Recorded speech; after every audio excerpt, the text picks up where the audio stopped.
अस्सलाम वालेकुम नाज़रीन, मैं हूं अब्दुल मजीद और आप देख रहे हैं मेरे फेसबुक और यूट्यूब चैनल। नाज़रीन, आज 3 अहम पॉइंट आपके सामने रखने वाला हूं और उन तीनों के बारे में जो बात मैं आपके साथ करने वाला हूं वो हकीकत पर मबनी है और उसके बाज़ाब्ता मेरे पास वीडियो प्रूफ भी है, वो भी आपके साथ शेयर करूँगा। तो पहले चलते हैं हम सदर आरफ अलवी की तरफ। सदर आरफ अलवी ने आज ऐसी बात कर दी, एक जगह पर तकरीर करने गए तो वहाँ पे उन्होंने माइक पे जाके डच पे जाके ऐसी बातें कर दी जो सुनने वाले नौजवानों के लिए बहुत अहम चीज़ें।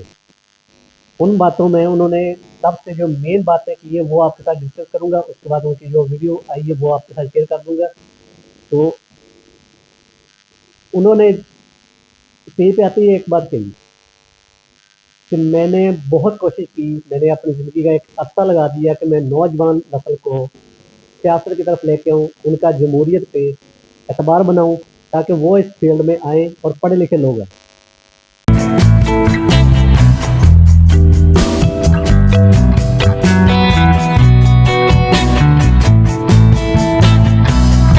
लेकिन बदकिस्मती हमारी कि हमने उन्हीं नौजवानों का जब उनमें शऊर आया, उन्हें समझ आई कि हमने सियासत में किस तरह मदद करना है, किस तरह सियासत में आगे निकलना है, तो हमने उनका मैंडेट चोरी कर लिया।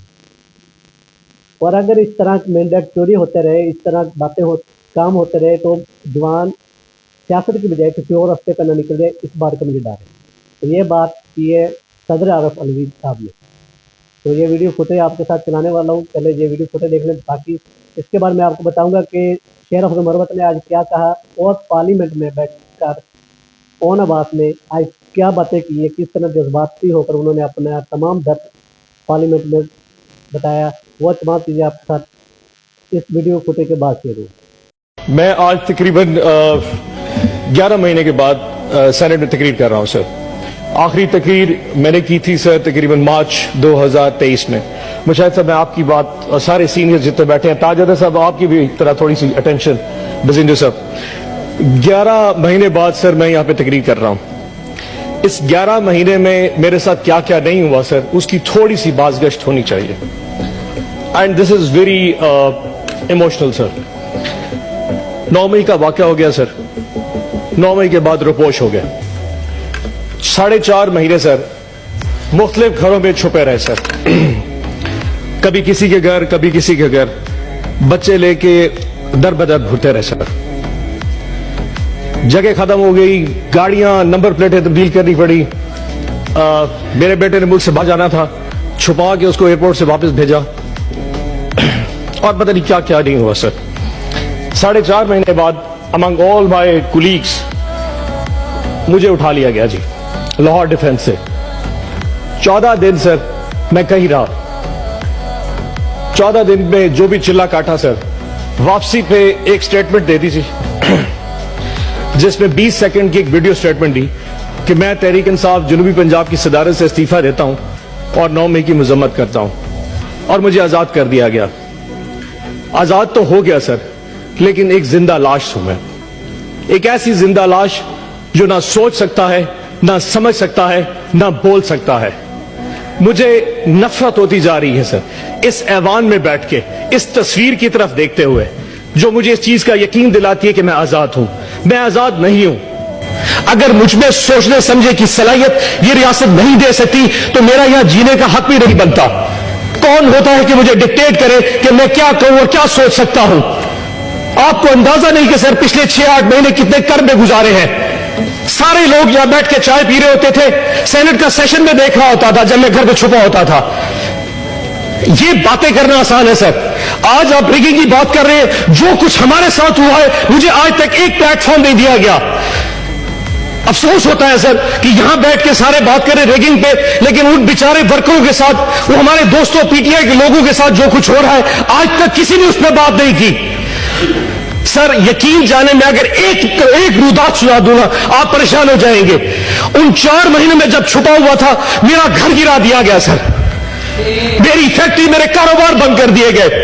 एक छोटा सा जिम्मेदार हूं मैं सर। मेरे आमों के बाग के ऊपर जो मुस्ताजिर है तो जो बाग संभालते हैं उनको उठा के लेके मेरे बाग भी बर्बाद हो गए सर। اور اگر باز دیا ہے جب میں 14 دن کے بعد واپس آیا میری ماں کو فالج ہو چکا تھا کہ میرا بیٹا شاید مر چکا ہوگا, لیکن آج تک کسی نے اس ایوان میں آواز نہیں اٹھائی. سر میں اعجاز چودھری کے لیے اس لیے نہیں بولتا کہ مجھے اس کی تکلیف ہے, مجھے اس لیے تکلیف ہے کہ میں اس کی تکلیف اب جانتا ہوں. اینڈ آئی ایم شیور ایک وقت آپ پہ بھی آئے گا, آج ہم پہ وقت, ایک دن آپ لوگوں پہ وقت آئے گا. یہ وقت دور نہیں ہے. ڈر تو بڑا لگتا ہے جی سر کہ واپسی پہ جائیں گے پھر اٹھا لیے جائیں گے سر, لیکن سر اب بچے کیا ہے سر. وہ کہتے رہے سر کہ ہم نہ باز آئیں گے محبت سے, جان جائے گی اور کیا ہوگا سر. ایک قیدی جو ہے وہ مجھے دیتا ہے سر, میرے اللہ کے بعد ایک قیدی مجھے میری طاقت دیتا ہے سر. وہ جیل میں بیٹھا ضرور ہے سر لیکن مسکرا رہا ہے, اس پورے نظام پہ مسکرا رہا ہے. اس ایک قیدی نے اس پورے ملک کو میں اصل حقیقی آزادی دی ہے سر. ایک قیدی نے, 70 سال پہلے کوئی آزادی نہیں تھی, اس ایک قیدی نے 8 فروری کو جو میں آزادی دی ہے وہ اس قوم یاد رکھے گی اس قیدی کو سر. اس ایک قیدی نے سارے نظام کو ننگا کر کے رکھ دیا ہے سر. 8 فروری کو, جب اس سے پہلے 6 مہینے میں نے ڈپریشن میں گزارے سر, جب 8 فروری کو میں نے لوگوں کو نکلتے دیکھا, جتنی کچھ پری پول ریگنگ کی گئی, ہمارے کینڈیڈیٹس اٹھا لیے گئے, جلسے جلوس نہیں کرنے دیے گئے, کسی کچھ بھی نہیں کرنے دیا. لیکن 8 فروری کو جب عوام نکلی, وہ نون لیگ اور پیپلز پارٹی کے جب ان کے کیمپ میں جا کے سر وہاں سے پرچی بنوا رہی تھی, اینڈ پہ جا کے خوف میں جا کے ووٹ عمران خان کے کینڈیڈیٹ کو دے رہی تھی, کسی بینگن کو, کسی جوتے کو, کسی سبز مرچوں کو, جو بھی نشان تھے. 5 بجے رات کو قوم نے سوچا کہ ہم نے اپنا فرض ادا کر دیا. رات کو قوم آئی, صبح 5 بجے تک پوری قوم ایسے جاگ رہی تھی جیسے بیلٹ باکس کے ڈبے ان کے ساتھ پڑے ہوں, اور وہ قوم حفاظت کر رہی تھی. نماز پڑھ کے قوم جب سوئی تو 9 بجے اٹھی تو پھر نظام الٹا تھا. جو سیٹیں ہم 136-40 تک جیت چکے تھے وہ واپس 100 پہ آ گئی, اور آج وہ سیٹیں کم ہوتی 93 پہ پہنچ چکی ہیں. تاج صاحب آپ تو اپنی روتے ہیں سر, ہماری سنیے کہ جن لوگوں کے پاس فارم 47 ایشو ہو گیا, فارم 45 تو پریزائڈنگ آفیسر سے لیا ہی نہیں گیا. ریٹرننگ آفیسر نے بغیر فارم 45 دیکھے فارم 47 کے ریزلٹس ایشو کر دیے. فیصلہ پہلے ہو چکا تھا کہ کس کو کس اوقات پہ رکھنا ہے. ہماری اوقات بھی ڈیفائن کر دی, لیکن ہماری اوقات سے ہم باہر نکل چکے تھے. فارم 47 ایشو کر دیے گئے سر. اس کے بعد کینڈیڈیٹس کو کہا کہ اگر تم لوگوں نے نون لیگ یا آئی پی پی جانا ہے تو جاؤ, اگر نہیں جاؤ گے تو فارم 47 بھی چینج کر دیں گے, تمہیں ریکاؤنٹنگ میں ہوا دیں گے. 10 سے زیادہ ہمارے ایم پی ایز اس وقت نون لیگ کو جوائن کر چکے ہیں. صدیقی صاحب, عرفان صدیقی صاحب, 10 سے زیادہ ہمارے آزاد پی ٹی آئی کے انڈیپینڈنٹ جو ہماری ٹکٹ پہ نشان نہیں تھا ان کے پاس, جو جیت کے عمران خان کی فوٹو لگا کے آئے تھے, وہ اس وقت آپ کے کیمپ میں بیٹھے ہیں. یہ کون سا قانون ہے, یہ کون سا ایتھکس ہے؟ ووٹ عمران خان کا لیا. 10 افنان صاحب بیٹھ جائیں, تقسیم بیٹھے. افنان صاحب, افنان صاحب, اگلی بات سنتے ہیں سر. اب اس وقت کوئی بات, افنان صاحب تشریف ہے, ذیشان صاحب بیٹھے. افنان صاحب, افنان صاحب, سینیٹر صاحب, اپنی تقریر بٹن دبا. سینیٹر صاحب, سینیٹر صاحب اب اپنی باری میں بول رہے ہیں. آج اس وقت حالات یہ ہیں کہ ملک میں وزیر اعظم بنانے کے حوالے سے کچھ نہیں ہو پا رہا. وہ قیدی پھر مسکرا رہا ہے. اس وقت اس ملک کا وزیر اعظم نہیں بن پا رہا. لیکن افسوس چیک کریں سر, افسوس چیک کریں سر, اس قیدی کا ساتھ دیکھیں. 31 سال کی سزائیں دے دی فروری کے پہلے 4 دنوں میں, ابھی بھی دل بھرا نہیں. اس وقت اس قیدی کی بیوی بشرا آپا بنی گالا کے اندر ہاؤس اریسٹ ہے سر. اور ہاؤس اریسٹ کیسا ہے کہ پورے ایک کمرے کی 4 دیواری میں ان کو محصور کر دیا گیا ہے, اور ان کو کھانا اڈیالہ جیل سے آتا ہے, اور اس کھانے میں ہمیشہ کہ زہر ملایا جا رہا ہے. خان صاحب بار بار لکھ چکے ہیں ظلم کرنا ہے تو کر لو, لیکن یہ کون سا ظلم ہے؟ تم نے کسی کو قیدی بنانا ہے بنا لو, پر زہر دے کے مارنا یہ کہاں کی بات ہے؟ ہم نے ریکویسٹ کی ہے مہربانی کر کے بشرا آپا کو اڈیالہ جیل بھیج دے, ہمیں ہاؤس اریسٹ نہیں ہونا. اور آج پوری قوم کو یہ پتا ہونا چاہیے اس وقت بشرا آپا کی طبیعت ٹھیک نہیں ہے, ان کے ساتھ جو کچھ ہو رہا ہے یہ ایک ظلم ہے. آخر میں سر ٹائم اپنا گزرا, ایک شعر پڑھ دیتا ہوں. معذرت میں لکھنے لگا تھا لیکن وہ لکھ نہیں سکا, سو یہاں موبائل سے پڑھوں گا, لیکن سر آپ سے اجازت لے کے. کچھ لوگ تمہیں سمجھائیں گے, وہ تم کو خوف دلائیں گے. کچھ لوگ تمہیں سمجھائیں گے, وہ تم کو خوف دلائیں گے. जो है वो भी खो सकता है, इसरा में राजन हैं इतने, कुछ या और भी हो सकता है, कुछ तो अक्सर होता है, कुछ और यहां हो सकता है, कुछ और तो अक्सर होता है, पर तुम जिस लम्हे में जिंदा हो ये लम्हा तुमसे जिंदा है, ये वक्त नहीं फिर आएगा, तुम अपनी कर गुजरो, जो होगा देखा जाएगा। पाकिस्तान जिंदाबाद, इमरान खान जिंदाबाद। तो नाज़रीन, आपने ये वीडियो देखी, इसमें आपको तमाम बातों का अंदाज़ा हो गया होगा कि असल में हमारे मुल्क के साथ जो हो रहा है, जो नौजवानों के साथ हो रहा है, जो पढ़े लिखे नौजवानों के साथ हो रहा है, वो इंतहाई गलत हो रहा है। अगर इस तरह के काम, इस तरह के वाक़यात होते रहे तो नौजवान मुल्क की खातिर कुछ करने के बजाय वो बेहतर यही समझेगा वो मुल्क से बाहर जाए और अपने लिए कुछ करे। तो हमें चाहिए कि हम नौजवानों को इस तरफ लेके आएँ कि वो मुल्क के लिए कुछ करें। लेकिन अफसोस हमारे अदारे इस चीज़ को पॉजिटिव लेते नहीं हैं। उनका यही है कि बस कोई भी जवान जो मुल्क के लिए कुछ करना चाहता है, जब उसे मुल्क से निकाल दी जाए, जब पुलिस उसके घर भेजकर उसे उठा लिया जाए। क्यों? मुल्क के लिए कुछ नहीं करने देना किसी को। जो करना है वो अपनी जात में करे, लेकिन मुल्क में रह के नहीं करे, मुल्क से बाहर जाए तब करे। नाज़रीन, अब दूसरी जो बात मैंने आपसे ये वीडियो चलाने से पहले जो बात की उसमें आता हूँ, तो वो दूसरी बात मैं आपको ये बताने वाला था कि ओन अब्बास जो कि पीटीआई का एक वर्कर था, पीटीआई की तरफ से इलेक्शन भी लड़ रहा था, पीटीआई पार्टी का हिस्सा भी था। तो वो बंदा जब 44 दिन के लिए उठा लिया गया, गायब कर दिया गया, और उसके बाद उसे वहाँ पर तशद्दुद का निशाना बनाया गया, और उसके बाद उनसे प्रेस कॉन्फ्रेंस करवाई गई कि मैं पीटीआई छोड़ रहा हूँ और मेरा पीटीआई के साथ कोई तल्लक नहीं है। और 9 मई का तमाम वाक़या पीटीआई वालों ने, पीटीआई के चेयरमैन इमरान खान की वजह से हुआ। क्यों? मास्टरमाइंड बना दिया गया इमरान खान को 9 मई का। अब तक इसमें कोई हकीकत नहीं है, और ना ही ये इस बात में हकीकत है कि 9 मई के वाक़े में हमारी आर्मी खुद मुलव्वस नहीं थी। क्योंकि आर्मी और रेंजर और पुलिस, ये तीनों अदारे अगर चाहें कहीं पे खड़े हो जाए तो किसी की आवाम में से किसी की जरूरत नहीं बनती कि वो इनके पे हमला करे, या इनसे कोई चीज़ अपनी मनवा ले, या इनसे की कोई चीज़ को नुकसान पहुँचा दे। लेकिन ये अगर खुद करना चाहें तो ये सब कुछ कर सकते हैं।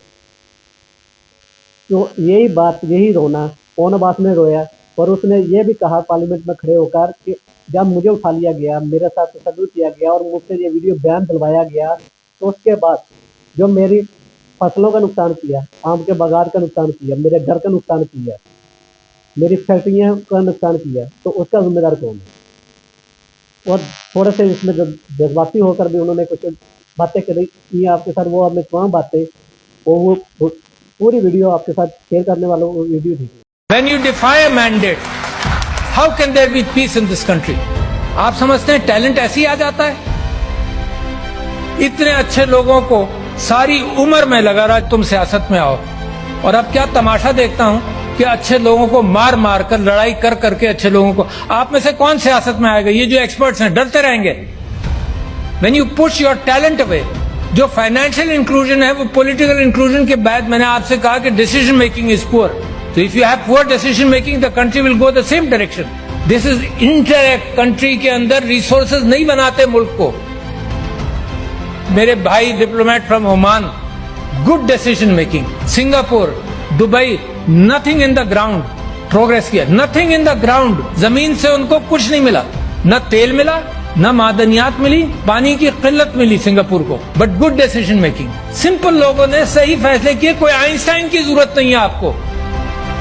अब ये जो लाखों करोड़ों नौजवानों ने वोट दिया है, इफ यू, इनका कॉन्फिडेंस जमहूरियत के अंदर मुझे खुशी होती है सुनकर, देखकर। अब इनका कॉन्फिडेंस अगर जमहूरियत में शेक होगा तो मुझे तो डर लगता है कि किसी और तरफ ना निकल जाए। ये पाकिस्तान के अंदर हम सियासत में लड़े चले जा रहे हैं, लड़े चले जा रहे हैं, एक दूसरे का सर फोड़ रहे हैं, विदाउट रियलाइजिंग कि कितना बड़ा क्राइसिस है पाकिस्तान में। मतलब होश में आना चाहिए ना। घर को आग लगाते जाओ, ये एहसास ना हो कि कितना नुकसान पहुंचा रहे हैं। हम बड़े बड़े आइडियाज इस चीज के ला रहे हैं कि कहीं आपको कुछ पता ना चल जाए। ट्विटर बंद कर देंगे हम, क्योंकि हमारे पास कोई सोल्यूशन इंटेलेक्चुअल नहीं है मुकाबला करने का। हम पुलिस वाला भेज देंगे उसके घर में जो ट्विटर के अंदर कोई गलत बात कर जाए, because you don't have an intellectual capacity to handle this. The bureaucracy keeps things slow, I know that. जिस चीज को मूव किया जाए वो मूव कई साल लग जाते हैं पॉलिसी बनने में और मामला चलने में। मुल्क क्राइसिस में क्यों जाता है? Because you don't make a decision.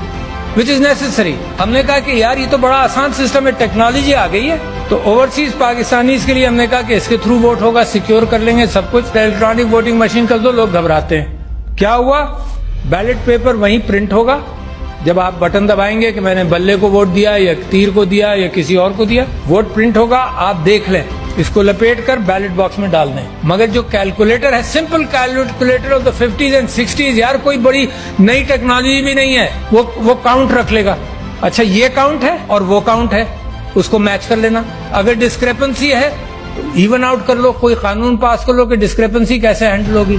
Wifi से भी कनेक्ट नहीं करना, it is there and here in the count. नहीं, wasted interest didn't want that to happen. To see where your country is today. जब आप फाइनेंशियल इंक्लूजन की बात करते हैं तो पॉलिटिकल इंक्लूजन के बाद फाइनेंशियल इंक्लूजन कैसे होगा? प्रायोरिटीज को पकड़ो. मैंने आपसे कहा 2,62,00,000 बच्चे बाहर हैं स्कूलों के. ये प्रायोरिटी मेरी नहीं है, किसकी होगी? लोग मर रहे हैं, mail nutrition, stunting, health sector आपका खराब है. कहां से आएगा सब कुछ? पैसा ही नहीं है आपके पास, विल नहीं है, आइडियाज नहीं है, आइडियाज नहीं पकड़ रहे. So where is the problem? The problem is lack of good leadership, nothing else. कोई प्रॉब्लम नहीं है, यू हैव एवरीथिंग. इन मुल्कों का जिनको मैंने जिक्र किया था, उनके जमीन में कुछ नहीं है, आपके यहाँ तो जमीन में भी है, मगर इंसानों की तादाद 5th biggest country in the world as far as human intellect and people are concerned, and you rank so poor. 5-10 साल चाहिए सर कि अपने रिसोर्सेज को, इंटेलेक्चुअल रिसोर्सेज को पॉलिश कर ले, और उसके बाद तरक्की आपके पैर छुएगी. मुझे ये उम्मीद है कि सबसे अच्छा खूबसूरत आइलैंड का इम्कान है पाकिस्तान से निकलने का. This is a vibrant country, a vibrant com. मगर वाइब्रेंट कॉम को अगर उसके मैंडेट को भी इग्नोर किया जाए तो उसकी वाइब्रेंसी खत्म होने का इम्कान है. और मैं समझता हूँ इतना बेहतरीन मौका है पाकिस्तान के लिए टर्न अराउंड का कि आई बिलीव कि अल्लाह मियाँ रास्ते देता है, मगर मुसलसल रास्ते देता नहीं रहेगा शायद. मेरी दुआ है कि अल्लाह आपके लिए रास्ते फराहम करता रहे और आप उन रास्तों को पहचान लें. ये गुमराही से निकलकर, ये रास्ते गुम कर देते हैं ना, उसी को गुमराही कहते हैं. गुमराही से निकलकर सिरातुल मुस्तकीम को पकड़ लें तो इंशाअल्लाह nobody can stop you from becoming a great country, which is my dream and your dream.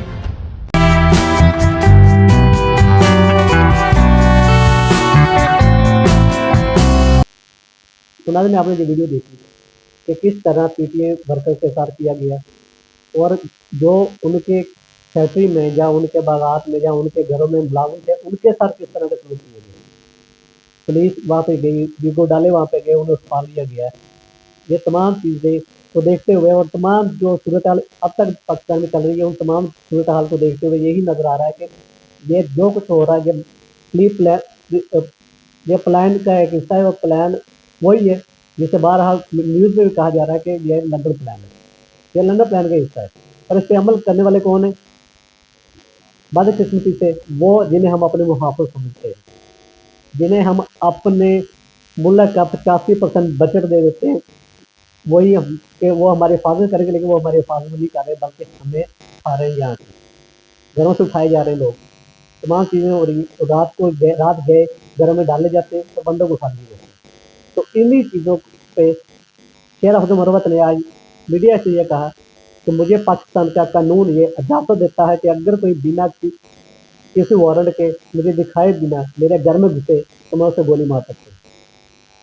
क्योंकि यह सेल्फ डिफेंस के एक लॉ के मुताबिक कोई भी आपके घर में अगर घुसता है आपकी इजाज़त के बिना, तो आप उसे फायर मार कर सकते हो, आप उसे जान से मार सकते हो, क्योंकि ये पाकिस्तान का कानून आपको इजाज़त देता है. इस बात पे जो बातें मीडिया के साथ शेर अफजल मरवत ने की, वो वीडियो फुटेज आपके साथ वो अभी चलाने वाला हूँ, वो वीडियो फुटेज. एक नई इंटेलिजेंस एजेंसी और पुलिस की जो कोऑर्डिनेटेड रेड था, इस हवाले से रेड पिटीशन दायर की थी.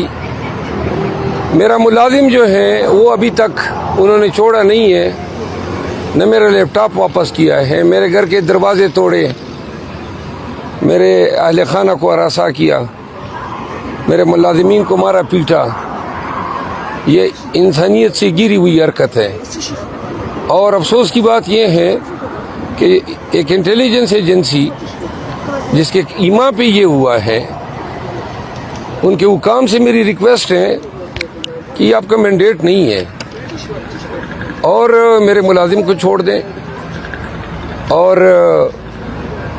ایسے حرکتوں سے اجتناب کریں. آپ قانون کی بےخبری کر رہے ہیں, لوگوں کی بنیادی حقوق کو آپ پامال کر رہے ہیں.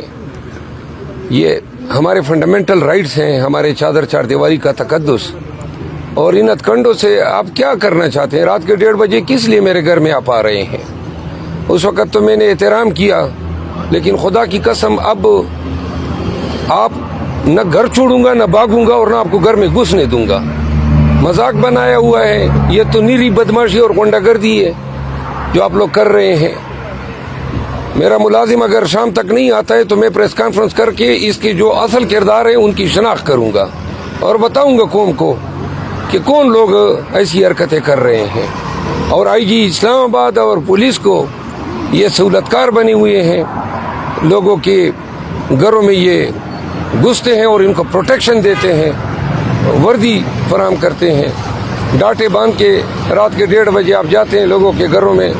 خدا کا خوف کرو, آپ کے اپنی بھی اہل خانہ ہیں, بچے ہیں, دوسرے کے اہل خانہ اور بچوں کو ڈراتے ہو, اپنوں کا خیال آپ کو نہیں آتا ہے. اور صاحب آپ جو ہے سپریم کورٹ کے وکیل ہیں, الیکٹڈ MNA بھی ہیں, تو آپ کے گھر پر ریڈ ایسے یہ کہاں کا انصاف اور کہاں پہ ایسا ہوتا ہے؟ یہ ریڈ جس ایجنسی نے کیا ہے یہ نئی نمودار ہوئی ہے, اور میں اس کرنل کو بھی جانتا ہوں جس کی ماں پہ یہ ہوا ہے, اور میں جلد ہی اگر انہوں نے یہ اجتناب نہیں کیا, میں نے تو کہا ہوا ہے آپ لوگوں نے ہمیں روکنا ہے تو پھر آپ ہمارا صفایا ہی کر دیں. یہ حرکتوں سے ہم ڈرنے والے نہیں ہیں, اور جو آپ نے کیا بہت برا کیا. اللہ کرے آپ کے بچے خود بھی یہ دیکھ کوئی دن اس طرح دیکھ لیں کہ آپ کو بھی ہتھکڑیاں لگے اور قانون کے کٹہرے میں آپ کھڑے ہوں. آپ کے لیپ ٹاپ میں ایسا کیا تھا جو آپ کا لیپ ٹاپ؟ میرا لیپ ٹاپ یہ چاٹ لے. سر ہائی کورٹ نے اس کے متعلق کوئی آرڈر دیا ہو؟ ہائی کورٹ نے اب آرڈر دے دیا ہے کہ کوئی میرے گھر میں نہیں گھسے گا. اب کورٹ نے آرڈر کر دیا ہے, میں نے اپنے علاقے سے اپنی سیکیورٹی منگوا لی ہے, میں اپنی گھر میں کسی کو گھسنے نہیں دوں گا. آئی جی کے خلاف کوئی کارروائی کرنے جا رہے ہیں؟ آئی جی کے خلاف پرچی کی درخواست میں نے کر دی ہے. شکریہ. جی آپ نے شیخ افضل مرور کی ویڈیو بھی دیکھی, تو اب اس سے خود اندازہ لگائیں کہ پاکستان اس وقت کن حالات مشکل حالات میں ہے, اور ان حالات پہ لانے والا کون ہے. انہیں پاکستان کو اس طرح کے حالات پہ لانے والے صرف اور صرف ہماری پاک آرمی ہے, کیونکہ اگر یہ صحیح ہوتے تو ملک کبھی بھی اس حالات پہ نہیں آتا. اگر یہ صحیح ہوتے تو ملک آج اتنے نازک موڑ پہ نہ ہوتا. اگر یہ صحیح ہوتے تو آج نوجوانوں کا مینڈیٹ چوری نہ ہوتا, اور اگر یہ صحیح ہوتے تو اٹھائے جانے کے بعد PTA ورکر کے گھروں کو نقصان نہ ہوتا, ان کی فیکٹریوں کو نقصان نہ ہوتا, ان کے باغات کو نقصان نہ ہوتا, اور ان میں کام کرنے والے لوگوں کو نہ اٹھایا جاتا, انہیں نہ مارا جاتا. اور اگر یہ صحیح ہوتے تو رات گئے لوگوں کے گھروں میں ویگو ڈالنا جاتے. یہ تمام چیزیں انہوں نے اپنی خود سالسہ کی ہیں, اور پھر یہ کہتے ہیں ہم تو نیوٹرل ہیں. تو یہ نیوٹرل نہیں ہے, یہ تمام چیزیں ان کی اپنی کی ہوئی ہیں. اسی کے ساتھ مجھے دے دیجیے اجازت. اللہ نگہبان. پاکستان زندہ باد.